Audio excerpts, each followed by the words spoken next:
Welcome back to No Cap Movie Recap. I am your host, Denzel, and today we will be recapping Smile.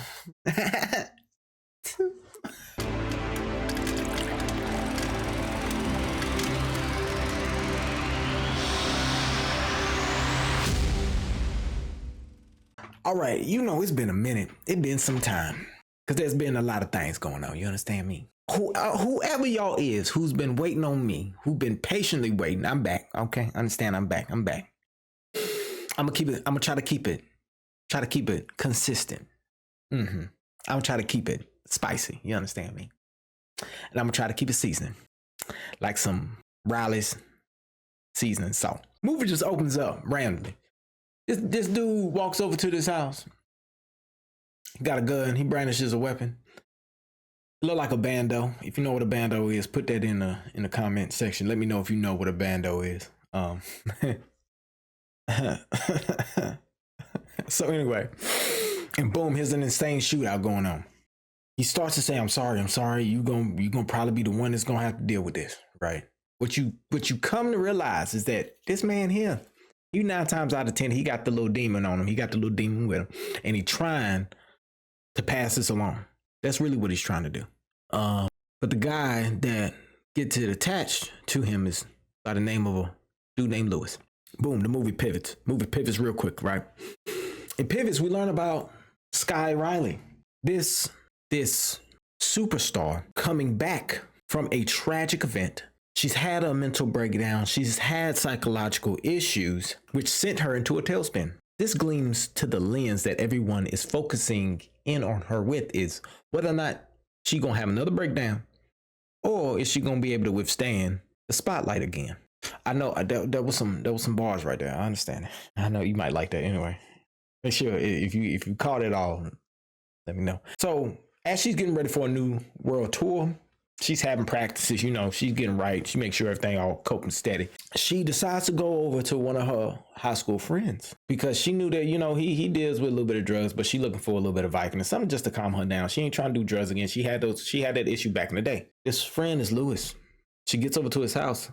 He's tweaking out. And what happens is Lewis unalives himself in front of her, but he's smiling as he does it. Now, if you don't understand what I'm getting at, then you already know from the first smile, it is a demon that smiles at their victim or their host until it drives them crazy. It takes over them and it unalives the host in front of a new person that then it has the ability to latch on to that new host and do the exact same thing over and over and over and over again. So now it's got Miss Riley. So she's even trying to comprehend this whole issue. She's trying to comprehend this whole thing about, look, what did I just see? How did he do this? And then she starts to see all these images pop up. You get to see the point where the parasite of this demon is latching onto her by the sway that she has in the mirror of seeing it right behind her and seeing it mirror her very movement. It was such a good scene. I love this scene. But now the harder she tries to fight it and hold it at bay, the harder and more frequent and more drastic the episodes become. Why? Because this is what this parasite does. If you don't know, I'm trying to give you a little bit of background. But let me tell you what makes this movie great. And I said great. Yes, I did. Yes, I did. If you ain't gonna go see that movie, you got a problem. You just scary. I'm gonna say it again. You are scary. That's where the mic is, right here. That's why I'm doing it. Because you scary. The movie is great. Let me tell you why.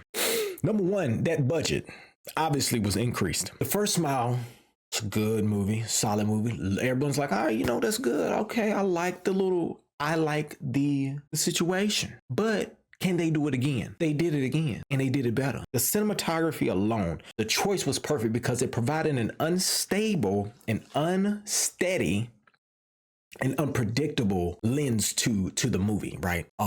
It jumps off as this action-packed kind of angles and movement and gunshots and X, Y, and Z. And I'm just like, oh, wait a minute, am I in an action movie? Are we in John Wick? Or we in Smile 2? I didn't know which one we was in. But there's a dark, grim tint over this whole movie. This claustrophobic feel that you can't get away. That the walls are coming in on you slowly but surely, and there's no way out. These walls are going to close in and they're going to crush you. And that's what this movie looked like to me.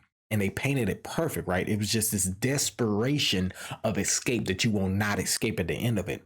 Along with the budget, this franchise was able to show that, look, we can tell stories. And we can tell these stories well. We can provide character development. We can provide backstory as we keep the energy flowing. We won't lose the steadiness of the tempo of the heartbeat of the movie throughout the process, right? We're going to gradually grow this thing. You already know what the premise is, but how can you make it better? I love that they picked a superstar, not just a normal person, because now you got the light on you. You got to act a certain way, but you can't. That's why I made it. This movie was so great, because now you have to see it from a superstar's point of view of being attached, of this host interacting with it. I'm just wondering what will be the next story, like, because it just looked so perfect. Could it be a military person in there? I don't know. We don't know these things, right? Just let me know if you use that Smile franchise. Give me my money, okay? Just give me my money, right? There was the subtle humor, the cringiness, the creepiness, and then also just the sheer horror that really cultivated this movie into a great movie. I'm gonna let you know that right now. It is such a perfect movie, and the ending is perfect because it lets you know it's gonna be another one. We gonna come and get you again, because now you ain't gonna know who it attached to. I ain't gonna say no more. The only thing I don't like about this movie is that monster once again. I probably said it the last time. But yeah, I'm gonna let you know that it's the monster. Once again, that monster just, it's like when you see it, it's like, I'd rather not know it's a monster. To be honest with you, I don't want to see it. Next time, I just don't want to see it. But that's why I give it a 9, because it would have got a 10. Once I saw the monster, I said, oh yeah, it's that guy again. Like this the one that's doing all this. But it's so good though. The movie is great. I'm not gonna lie to you. Take your boo thing out. It is spooky season. It's the last weekend. Go see Smile 2. It got jumps. It got some jumps in it. Some jumpity jumps. Oh, let me tell you about the other one. There's this one scare scene. It is so artistic. And me being I'm a dancer by trade, but it is so artistic but creepy at the same time. It was so great to see. I was like, oh, who thought of that? It looks like choreography, but it's some choreography I don't want to be a part of. I don't at all. But man, let me know in the comment section what you think. It's been a week. It's been out for about almost going on a week. You let me know what you think. All right. Until next time, y'all be easy.